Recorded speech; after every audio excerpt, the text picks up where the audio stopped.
So yeah, good afternoon, everyone. This is Yejin, assistant professor here. So I'm going to talk about something different. I'm going to talk about randomized clinical trial. So I know a lot of audience is coming from the medical school, so and they're also working on some therapy development. And you know, the RCT, the randomized clinical trial, is the final step for therapy development, and it provides the strongest evidence on the effect of new treatment. So within that topics, I want to say like AI and the machine learning can be a very helpful tool to help the randomized clinical trial and identify treatment effect of novel therapy in a more personalized way. So let me begin with some examples. I'm not advertising this medication, I'm just criticizing this medication. So this is a very controversial drug, Aducanumab. So Aducanumab is a disease-modifying medication for Alzheimer's disease, and it recently got approval like 2 or 3 years ago. And actually, there had been no disease-modifying medication for decades. So Aducanumab, of course, is very big news to millions of AD patients. But this drug invoked very severe controversy, and some clinics actually refused to prescribe this medication officially. And some researchers think that the adverse effect actually outweigh the efficacy. So actually, the story behind is like this. So there were two phase 3 clinical trials, study 301 and study 302. And this one showed significant treatment effect of this medication, but the study 301 didn't show any effect. So the pharmaceutical company of this medication is Biogen, and Biogen claimed that actually there was some subgroup of patients, which is called a rapid progressor, and they said this subgroup is a subtypes of AD that is hard to treat. So Biogen excluded this group, and they recalculate their average treatment effect, and it actually increased the treatment effect because they literally exclude the patient with bad primary outcome by definition. And this weird argument, this weird claim was actually accepted by FDA, and FDA approved the drugs. So from this example, the lesson learned is that treatment effect can vary, and some patient subgroup attenuate the overall treatment effect and eventually make the treatment effect neutral, even if it may be effective for some portion of patient. So the one-size-fits-all strategy may not work for some complicated disease like Alzheimer's disease.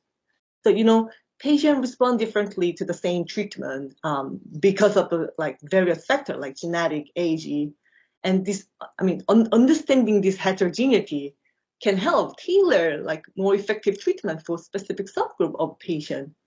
Then our next question is how to estimate this varying treatment effect, and this is about causation. It's nothing to do with association. We are not interested in association. So the traditional way would be randomized clinical trial for every subgroup of patients. It sounds like an easy solution, but randomized clinical trials are too expensive to do in this way. So here's a challenge. How can we quantify the different level of treatment effect in more realistic way without clinical trial for all subgroups? So the solution, not the solution, but one good strategy would be AI, machine learning. So we're gonna use machine learning to estimate the causal effect from data. So we can infer different level of treatment effect from randomized data or some real world data without formal clinical trial, or sometimes without any data. So 3 scenario. I'm gonna show you case by case.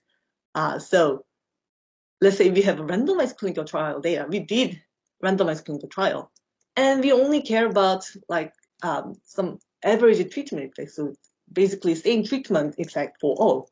Then we can do some traditional statistical tests. That's simple. But if we think one size fits all doesn't work for some complicated disease, there's some heterogeneity, then we might be interested in identifying some responsive or non-responsive subgroup and salvaging the failed clinical trial. And if we don't have randomized data and the treatment is existing one and we'd like to reposition the treatment for other purpose, we can use real-world data like EHLs and clinical registry data. And then we can simulate the randomized clinical trial by creating a digital twin. And the last case, and actually most cases, we are more interested in estimating treatment effect of novel therapy before a formal clinical trial. And I know everyone wish their proposed novel therapy be effective and cure disease, but we need to make a best educated guess before moving to the formal clinical trial. So in this situation, we don't have any data because it's a novel therapy. Data-driven approach may not work. So we need to rely on some knowledge, some wisdom of crowds in many scientific literature. So for each topic, I'm gonna briefly touch the details. But the first one would be this one, the mining the responsive subgroups. So in many clinical trials, we saw one size fits all doesn't work. And so we're interested in identifying responsive or non-responsive subgroup and salvaging the failed clinical trial. So the technique is very simple. Like the basic idea is like that. So we're gonna identify certain pre-treatment condition that split the patient to maximize the differences in outcome. And we're gonna do it recursively, like decision tree, until we obtain patient subgroup with homogeneous treatment effect within the group, but heterogeneous treatment effect across different subgroups. So yeah, it sounds simple, but there's a lot of technical challenges and make these solutions infeasible. For example, this is an ensemble approach. It's the forest rather than just single tree. So it's not very interpretable. So it's not very it's really difficult to transfer the knowledge from this method to the real clinical trial. So we actually flatten this ensemble approaches into the linear combination of conditions so that we can directly transfer the result into the refining the eligibility criteria. And also, the most severe problem is that randomized clinical trial always have very small sample size because sometimes can be risky, recruiting patients so difficult. So sometimes the sample size is too small for this recursive like subgroup analysis. So we use deep generative model to create synthetic patient data and augment the patient size and increase this estimations quality of our model. So we apply this method to actual clinical trial for intracellular hemorrhage therapy. And as you can see, the estimation quality is significantly improved. And I want to show this one. We actually identify some responsive subgroup that have distinct treatment effect from this trial. Actually, this trial has the neutral treatment effect. It was like not significant, greater than 0. But after this subgroup analysis, we were able to find some condition, some small subgroup of patients that have like significant treatment effect. So we can utilize those knowledge as a hypothesis, and we can perform some more focused future clinical trial. So let me move forward to the next topic. So next topic was to like simulate the clinical trial with real world data when we are interested in reproposing the existing treatments.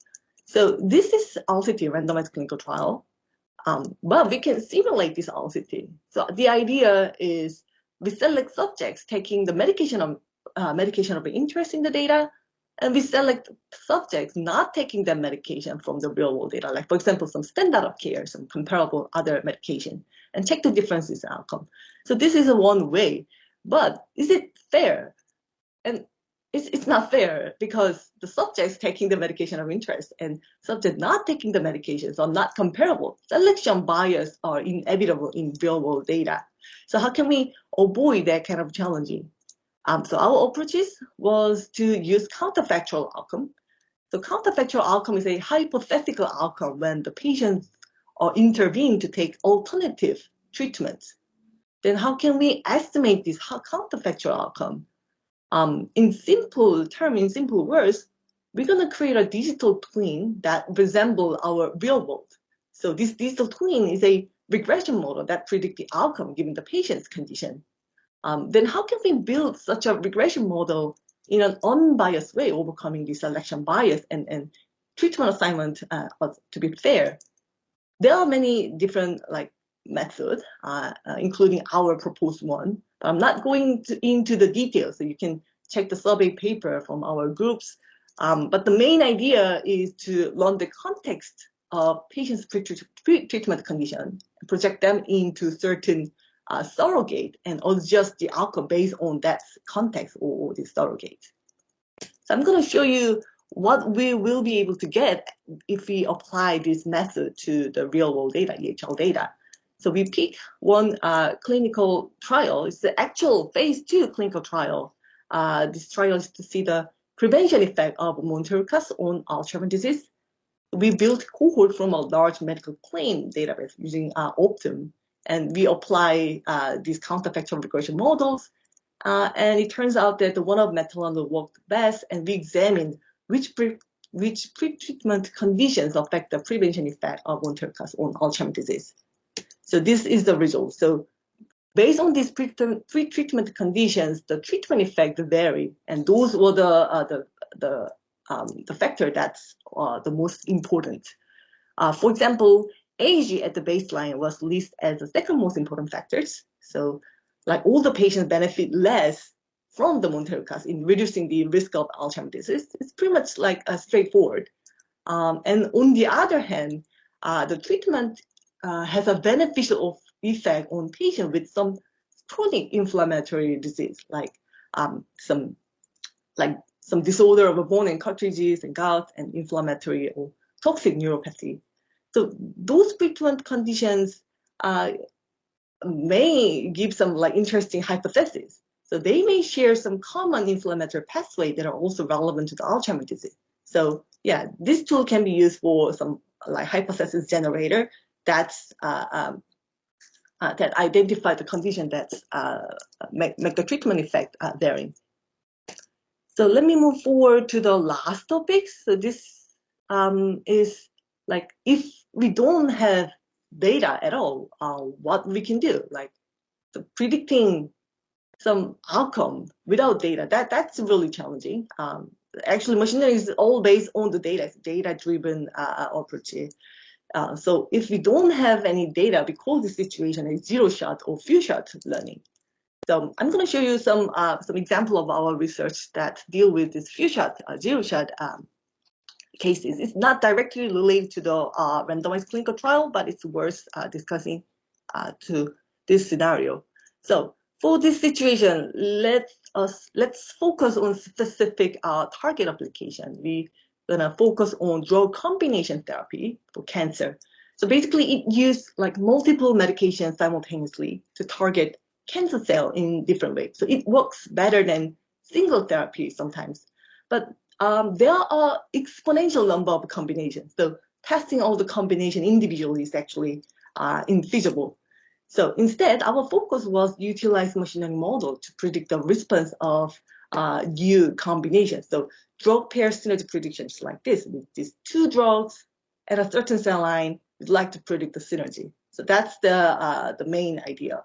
But here the challenge is that for certain rare tissues like pancreatic or some soft tissue, we don't have enough data to train such prediction models. So, and this is very common for novel therapy as well. So our idea is to utilize knowledge. So we can identify some novel insight by connecting the dots between fragmented knowledge. And here we're going to use AI. Specifically, we're going to use large language model. Large language model is also is trained with large corpus of text, including scientific literature. So our idea is that let's use this scientific literature included in this LLM's parameter. So the prior knowledge included in the LLM. And also LLM has certain reasoning ability. So we're gonna use both ability to see if LLM can be helpful tool to predict that kind of biomedical outcome predictions in a zero-shot setting without significant data. So that's our problem setting. And I'm not going to very detail the technical side of this our model, but the overall idea is like that. So we develop a new prediction model, synergy prediction model. It's based on LLM, and it's a fine-tuned GPT model, and we called Cancer GPT. So main difference between other general data-driven prediction model and this Cancer GPT is that we fuse the prior knowledge, including the GPT, and also fine-tune the model with data. So it's basically a combination of knowledge and the data. So that's our Cancer GPT models. And we tested our models with different data sets. And the Cancer GPT, the combination of knowledge, prior knowledge in the LLM and the data sometimes work better when the data available has actually some out of distribution from the source task that we are evaluating. So the lesson learned, LLM-based prediction trained with either with or without external data achieves significant accuracy. And the most notable result is that in the zero-shot setting, where we don't have any data, for example, we have a pancreatic cancer, we have only 32 data, so we all use this example to the evaluation. So this is a zero-shot. And in this zero-shot setting, GPT-3 actually works pretty much better than any other models. So that's our lesson. So combining the knowledge, sometimes either with or without data, works better than when data size is really limited. So that's all for today. So I just want to conclude my talk with some take-home message. Try to summarize all these contents. So AI and machine learning can be very helpful tool. It's not replacing the randomized clinical trial, but it can help identify personalized treatment effect. So sometimes it can identify salvageable subgroups. Sometimes it can simulate the randomized clinical trial, and sometimes it can help connect the knowledge and the data for scientific reasoning.